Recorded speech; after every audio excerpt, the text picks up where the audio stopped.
Welcome to This Explainer. Today, we're dissecting a really fascinating corporate mystery.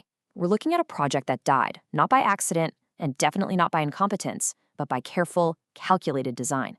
Have you ever been part of a workplace initiative that just felt completely doomed right from the jump? A project where literally every tool you needed to succeed was mysteriously broken? Well, today, we are digging into the Gopon Prasikshan incident. It started as a simple training program, but somehow it morphed into a perfectly orchestrated corporate trap. Okay, so let's dive right in. The whole thing kicks off on March 16th, 2026, with an email from the pointy-haired manager. We'll just call her PHM for short. Now, management promised to provide, quote, valuable development experience for 2 interns, and they set a target completion date for the second week of April. Sounds like a pretty fantastic opportunity, right? Just your standard corporate training initiative. But here's the wild part. Just weeks later, the entire project was completely abandoned. One intern was fired, and the other was locked out of his tools permanently. So how on earth did a simple training program become a masterclass in project sabotage? That brings us to part 1, the setup and the suspects. To really understand this crime, we've got to look at the key players involved in the Gopon Prasikshan Protocol. First up, meet Rahbert. He's our veteran developer. You know the type. He's been around the block since 1998, probably staring into the blinding office glare for way too long. He's kind of the logical straight man in this whole wild saga. Rahbert was officially tasked with running the daily training meetings, handing out assignments, and checking the interns' progress. Basically, he's the one desperately trying to make this training actually happen against all odds. And then we have U2. He's the IT Supervisor, mostly notorious around the office for his incredibly loud, professional-level yawning. Poor U2 is caught right smack in the middle of this chaos. His actual job desperately became trying to keep the interns' access keys functioning, all while constantly dodging these bizarre curveballs from management. Finally, the subjects of the training are 2 interns. And honestly, they could not possibly be more different. On one side, we've got MiCousinTimmy. The kid is eager, he's engaged, and whenever his system access actually worked, he successfully crushed his assignments and posted them to the report portal. But on the other hand, we have Arty. Arty produced absolutely zero output. In fact, Arty was known to literally sleep at his desk. 2 totally opposite work ethics shoved into the exact same training environment. Which brings us to part 2, the daily memory wipe. Because the very first brilliant act of sabotage was the environment itself. It was this ingenious physical trap designed to just frustrate everyone involved. Picture this. You show up to work, right? You're given a security badge to get into a training room, but management purposely designed the building's security system to self-destruct and erase your badge's access every single night at midnight. Poof, gone. This is exactly what was happening to the interns' digital access. Because of how management set up the environment, the interns' access credentials were completely wiped out every single night. Just look at how this plays out on March 25th. The cycle starts. At 8:26 in the morning, the key fails. The interns are locked out. Rahbert immediately flags this as a massive obstacle. So U2 scrambles, and by 11:21 a.m., he manages to recreate the key. Shortly after midday, MiCousinTimmy finally gets in, and by 2:29 p.m., he successfully completes and submits his first assignment.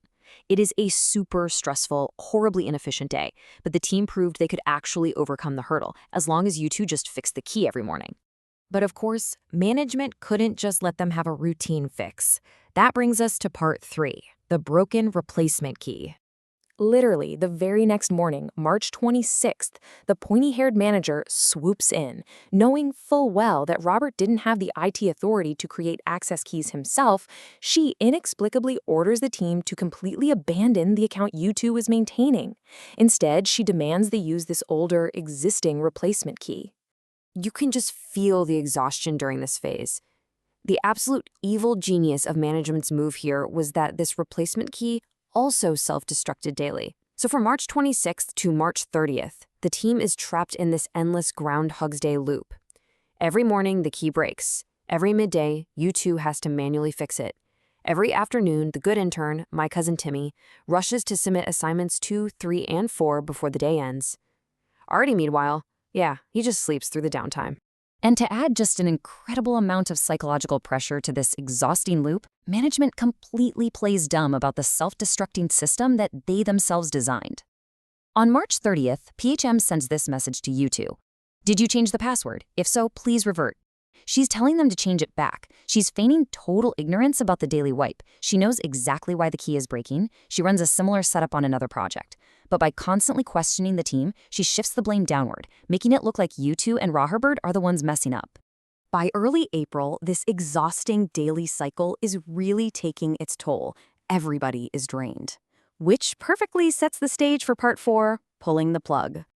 The execution of the Sabotage Playbook here is literally a brilliant 1-2-3 punch. Step 1, wait for the key to break in the morning, just like it always does. Step 2, directly stop the IT supervisor from fixing it. Step 3, while the interns are actively locked out, demand an immediate progress report on their work.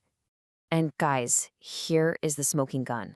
On the morning of April 3rd, U2 emails the team saying he's looking into the broken key and trying to get them access.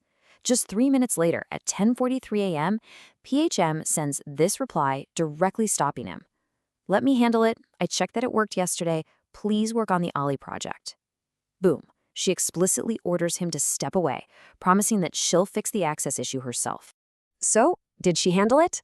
Actually, scratch that. Of course she didn't. Instead, we enter part 5, the final sabotage. Later that very same afternoon, with the keys still totally broken and the interns completely locked out, the manager does a classic Cubical flyby. She walks right up to Rahbert and demands a final progress report. Rahbert complies. He submits a report that officially documents a massive difference in the intern's work.